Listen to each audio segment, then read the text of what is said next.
Well, it was a bunch of guys who thought the same way. Like, no, we thought it was, we just want to have good matches. Like, who wins or loses isn't really that important, because when people leave the arena and are walking to their car, I want them talking about my match.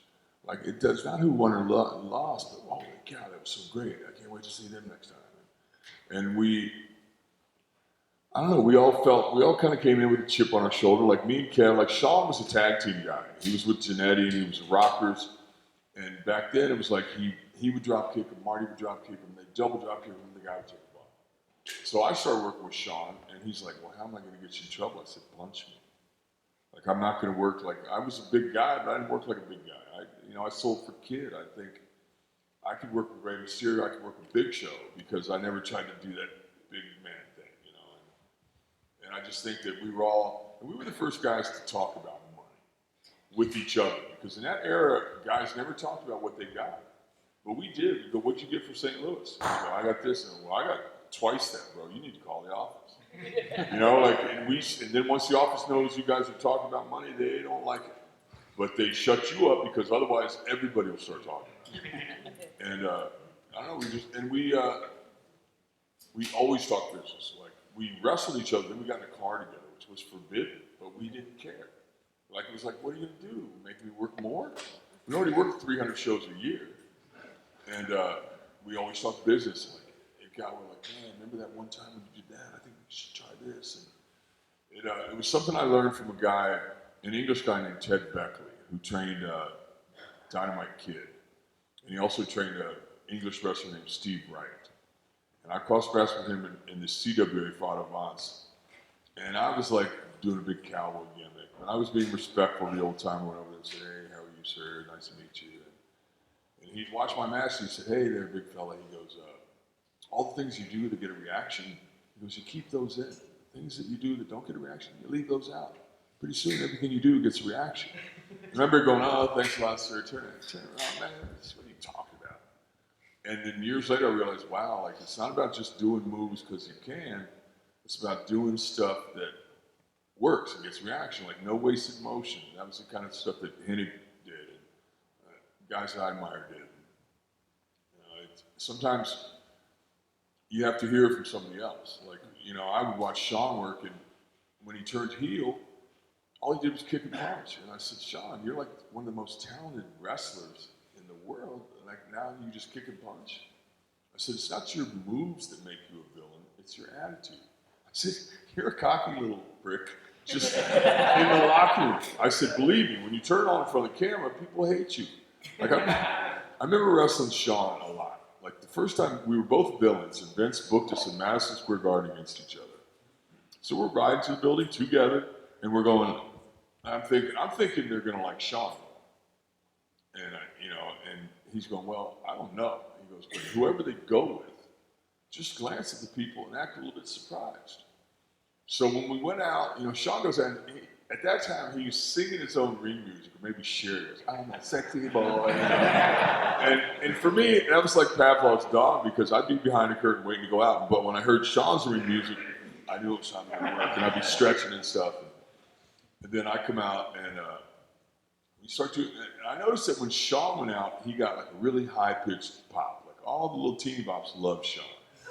And for me, it was like, dudes liked me, little kids liked me, and grown women liked me, but not the teeny bops. Because I think with Sean, he was the kind of guy, like, guys would go, man, if you left Sean alone with your girl, he'd try to bang her. And they go, well, Ray should probably just get a hand job.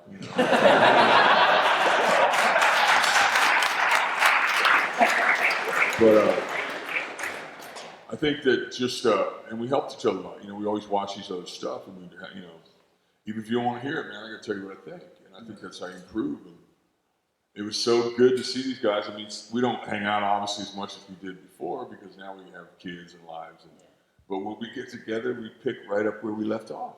It's like, we're like a bunch of chicks. We get together and gossip. And we bury guys. We hold guys down. It just so we happens put that one of ourselves the, over. We're like, God, we're the greatest. One of you is now in charge of the WWE almost. Yeah, well, I mean, NXT says he runs NXT completely. Triple H does, and it's to me, it's the hottest show out there. And because I think a big factor is, I think a big factor is because it's 1 hour, and like, you know, SmackDown gets better ratings because it's 2 hours. I mean, 3 hours of Raw is hard to watch, and I love wrestling. I was there. I was working for the NWO when that whole 3 hour thing started. I was right next to Bischoff, and Raw was on from 8 to 9, and Nitro was on from 8 to 9. All of a sudden, NWO comes in, the ratings start to change, and it's real important to Bischoff. I mean, it was important to everybody, but, you know, I don't know. So, 8 to 9. Then Vince went, screw it, I'm going 9 to 10. And then Bischoff went, we're going 8 to 10. Because when you work for the company that owns the network, you get whatever you want. So we're going 8 to 10. Then we still kept spanking. Vince went, screw it, I'm going 9 to 11. Bischoff went, we're going 8 to 11. So now, when business is red hot and stuff, that's all great. But you're giving away a pay-per-view every week, and coming up with 3 hours of good TV starts to get hard. And like, now the position WWE is in is that because it's a publicly traded company now, it's not a family business, and they sell commercial time, even if the show's not that good, they're still generating revenue off that commercial spot, so they can't. I think if it was up to Paul, he'd go back to 1 hour TV, because it leaves you wanting more.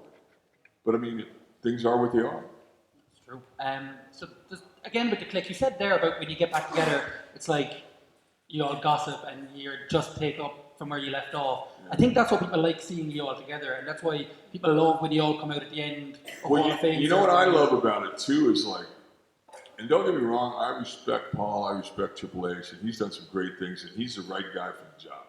He doesn't sleep, he's just like Vince, he's a cyborg. But when I first met him, he used to carry my bag. You know, he was kind of nobody, and I was kind of a big deal. And I used to mess with him like, you know how you can walk behind somebody and walk right in their footsteps? Like he comes into TV and I'm just doing that to him. He's turning around like, wow. And so I said, I guess you've heard all the rumors about all the gay stuff here, right? He went, yeah. I said, it's all true.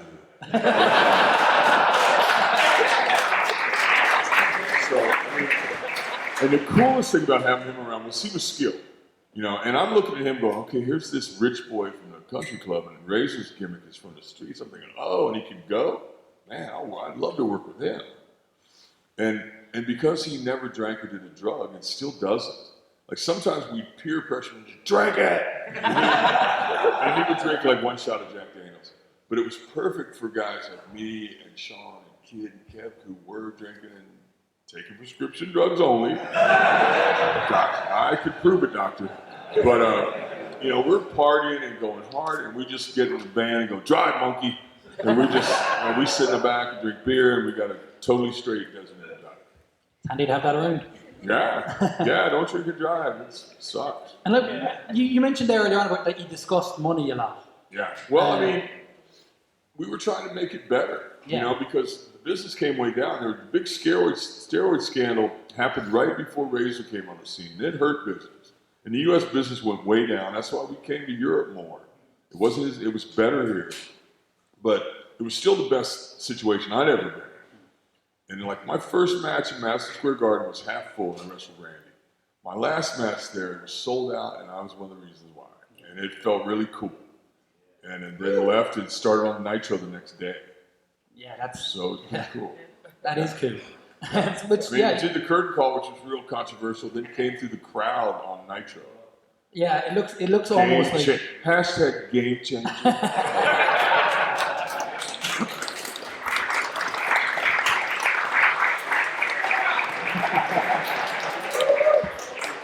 Do you think that the infamy of the curtain call and then you coming in through the crowd all married together almost, it looked like all the one storyline almost? Well, the whole reason it worked was because people thought Vince sent me there and then a week later Kev to kill WCW. You know, I mean, Bischoff played that up too because the only thing he said to me before I went out was, he wrote down a piece of paper, you know who I am, but you don't know why I'm here. Because that's implying like, yeah, I'm Razor. And Larry Zbyszko, God bless him, he helped me so much in my career. He helped me in the AWA, and he was like announcer then for Nitro, and he worked, you know, kind of in the office. And Bischoff was just going to send me down the aisle with ring music and have me do an interview. And Larry went, no, he doesn't work here. He has to come through the crowd. And to me, that was crucial. Because I don't know Bischoff. I'm going to do whatever you want because I got this fat guaranteed contract. You know, I mean, they never did any business down there. TV was empty. They didn't even run house shows because they couldn't draw a crowd. And when I left Madison Square Garden, the fans chanted, "You sold out. You sold out." And I remember thinking, yeah, I feel like I did. I remember I've already done the starving artist thing. You know, they've chanted Razor all over the world. Now I want the money. I remember looking at Vince and pantomiming. You tell him, give me the money, I'll stay right here. Like the cool thing about Georgia, where Turner Broadcasting is located, is the law is you can have a letter of intent, which meant all this stuff is guaranteed to me if I choose to come work for you, but I don't have to go. And Vince never talked to me until that night in the Garden. I went out there and rocked it with Triple H. One of my best matches in my career, and I put him over. And then people are chanting, you know, "You sold out," you know, because before, the way the match was going, Pat laid it out. I went out, take my chains off, Triple H chokes me with the mic, beats me up on the floor, leaves me laying. And the people in the audience, in the Garden, they always sit in the same seats. And they're going, "Man, Razor, look how they treat you after everything you've done. Go ahead, go to Atlanta, man. We still love you." But then Pat laid it out, and he knew. He goes, "You know, they love you here." I said, "You know." He goes, "No, you know, they love you." I said, "Yeah, you're right, they do." I mean, you're right. If they love you there, you're a made man. And I was laying in the aisle, and they started going, "Razor, Razor." And I was like, "Ah." I hit the ring and started bouncing. And we actually met these guys who filmed it. They gave me and Triple H a copy because it wasn't on TV. Of the actual footage. Yeah, and so bing, bing, bing, I'm bouncing around like a job right there. Bing, shit, boom, career ender, boom, that's it. I pick him up for Razor's Edge, and Baby Earl walks behind, bam, feet in the head, he goes down, I drop him. Hey, where's the ref? Turn around, boom, pedigree, 1, 2, 3. And I lay there forever until he's gone. And then they start going, "You sold out." It was like, what I said, I asked Vince for the money, he said no. So I'm thinking, now I go back, I haven't gotten hurt, I'm so happy, I'm done. I'm done. They're setting up the cage, Kev's gonna wrestle Sean, he's putting Sean over, and we're out of there. And now I get summoned to Vince's office in the Garden. So I walk in, he goes, "Damn it, you still work for me." He goes, "How much some sons of bitches offer you?" I said, "Vince, I don't feel comfortable talking about this. I came to you months ago." And he goes, "How much?" I told him, "Oh."